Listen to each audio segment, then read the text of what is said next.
Hey, this is Jeff from Shed Skin Reptiles. Welcome to Cold-Blooded 101. What we're going to do today is help out mom and dad in finding that family pet. And I'm talking about reptiles, those pets. And we're going to look at some lizards. Some lizards that are very docile for you. And so Johnny and Mary can have their own little pet. The first one we're going to talk about the bearded dragon. Probably one of the best lizards to have as a pet in the reptile world. We're talking a very docile, friendly lizard. We're talking about a lizard that'll sit on your shoulder all day in church and not go anywhere. You won't have anybody sit next to you, but that's part of the plan. These guys, unfortunately, are from the desert, and they feel like dad's sandpaper, so they're pretty cool, especially if you want to clean off your fingernails like that, just rub them against your skin. But we're talking about from the desert, high heat, good ultraviolet light, and they're insect eaters, so there's going to be a lot of insects involved and some plant life when they get older, but a very good pet to have. Hey, now here for the bearded dragon, well, we have some products here that are just basic. We want to give you anything or have you buy anything that you don't need. But the basic stuff is startup, which is like your tank. Your light system is a very important thing. Three main things, just heat source, ultraviolet light, and calcium. Those are the main three things you have to have. Your sand for the substrate, and then here's your calcium. But your main thing is the light system and the calcium. Hey there, me again. This is the second type of lizard that would be good for Johnny or Mary. This is called a leopard gecko. Now, it's a simple lizard just like the bearded dragon, but the unfortunate thing is that he doesn't sit on your shoulder very well like this one would in church. Now, he's got a velvety type skin, not compared to the bearded dragon, which is sandpaper. This guy doesn't demand a lot of high heat. They're nocturnal, and they're still actually a good pet. For your leopard gecko, it's basically the same stuff as your bearded dragon, except the ultraviolet is not required. So you have to have your basic tank, your light system with your heat source, and your calcium, and with your substrate of sand. Hey, this is Jeff again with a third lizard. This is called a crested gecko, an unusual lizard. This guy is unusual because most lizards come with eyelids. This guy does not.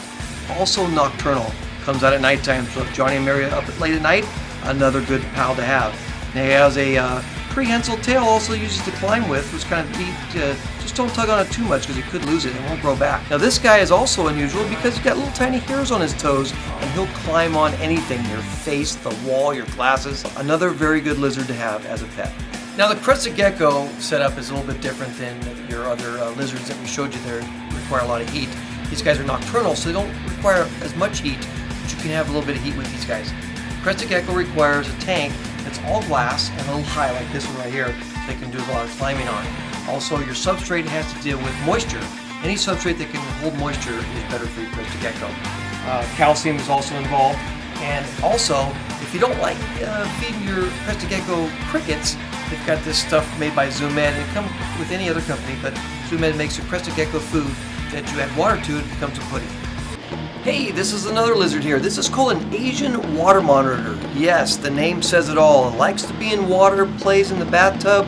I don't recommend putting in your bubble bath with Johnny and Mary, but again, this is one of those good lizards to have. Now, this is the type of lizard that requires a lot of humidity, so you get yourself some type of reptifogger or drip system along with the big bath.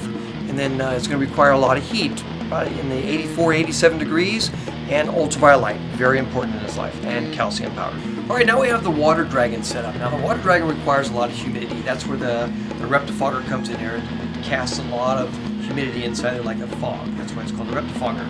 And then you got your tropical light system, also with your ultraviolet light and your heat source. But this is a lower radiated ultraviolet light. Calcium comes into play, the forest floor, bedding is another good one, and also your aquarium. Cold-Blooded 101, Animal of the Week, the Uromastyc. This is a Mali Uromastyc. She's actually from Africa. This animal is a great lizard to have. Awesome tails. They are a desert animal, so you need high heat and a lot of UVB. Hey, here's another one of your lizards here. This is called a chameleon, a veiled chameleon. Now, all chameleons change colors. This one changes a few colors based on its mood. So if you're into that and kind of moody, then there you go. Good colors, bright colors are good mood. Dark colors, bad mood. Also has an extension of a heck of a long tongue to get those insects that are far away. And the reason why it's called a veil is because it's got that big old pompadour veil on top of his head. Prehensile tail, all right? And it's arboreal, lives in the trees. Insectivore, and the requirement you're going to need for him is going to be about in the 80s in his basking area. It's got to be up high in the basking area. Also needs ultraviolet light, and you need to mist these guys every day. That's how they drink their water. Another one of the cool little things about these guys is they have rotating eyes. They can see individual. They can see behind them and in front of them at exactly the same time. And they are awesome, awesome, awesome. Hey, Cold-Blooded 101. We're getting to more advanced lizards now, where their cages have to be cages like this, which are the screen cages called chameleons. These chameleons require a lot of humidity. So involved is the reptifogger, which brings in a lot of fog. Also the lighting system, which is very important. Your heat source, ultraviolet again, and your calcium. Also what we have here is a spray bottle. The spray bottle is because you have to spray them twice a day. That's how they get their water. They lick the leaves, they lick their bodies, they lick anywhere else where all that water is going to. The vines are very important because they are arboreal. They'll be up the trees all the time. So you got your vines of any style. All right, now for you advanced reptile owners. Next week what we're going to get into is some advanced lizards. This is called a red tegu. These guys are originally from Argentina. Now, these guys can get a little bit more wild. They're like the pit bull of the lizards. So next week we'll learn about how to take care of these guys and what they eat. All right, Cold-Blooded 101. Today we learned about a few easygoing lizards that you can have as a family pet. Johnny and Mary will have a lot of fun with these things. We gave you some material that you need to buy for them to make sure that they live a happy life. Tune in next week. We're going to talk about some more advanced lizards and some other things you need to know about. And yeah, as Elvis would say, thank you very much.